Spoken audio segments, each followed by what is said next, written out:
أعوذ بالله من الشيطان الرجيم بسم الله الرحمن الرحيم وإني أعيذها بك وذريتها من الشيطان الرجيم ربي أعوذ بك من همزات الشياطين وأعوذ بك رب أن يحضرون ربي اشرح لي صدري ويسر لي أمري واحلل عقدة من لساني يفقهوا قولي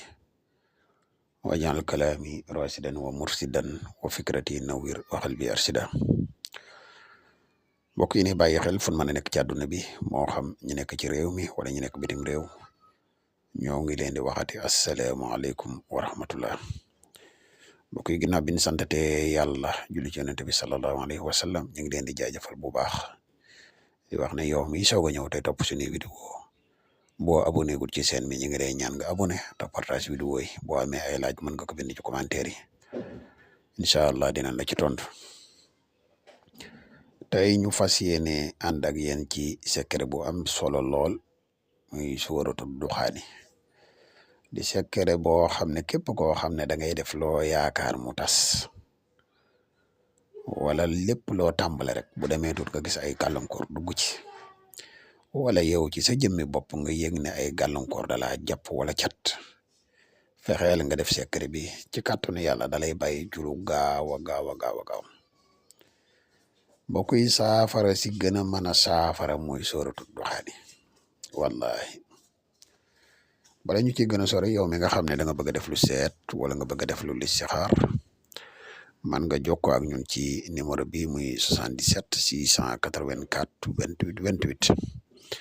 bu dee da nga nekk Gambie ak li ko war nga jokkoo ak ñun ci 220 238 1629 numéro yëpp ay numéro yu whatsapp lañ. mbokk yow mi nga xam ne cat daf la sonal wala nga yaakaar muy tas wala nga gis ne gàllankoor yi bari na ci yow lool wala gàllankoor yi bari na ci sa kër wala bari na ci sa place fexeel nga def lii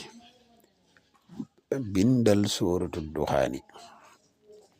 muy xiimim wal kitaabil mubiin inna ansalnaahu fi laylatin mubarakatin inna kunna mursalin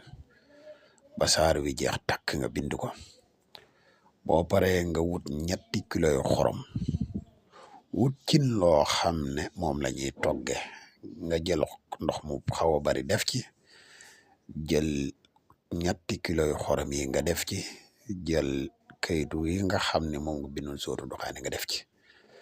tàngal ko ba sa yaram ñeme ko nga wut fenn nga sotti fa tuuti li ci des nga sangoo ko la nga sotti fee bu dee da nga am place muy yàqu wala kër wala lu mu mën di doon nga bis ko si nga xool loola dafay deñ ci sensé aw mut sax ma dem te ñëw boo defee loolu ba pare la gën nag mooy boo amee weccet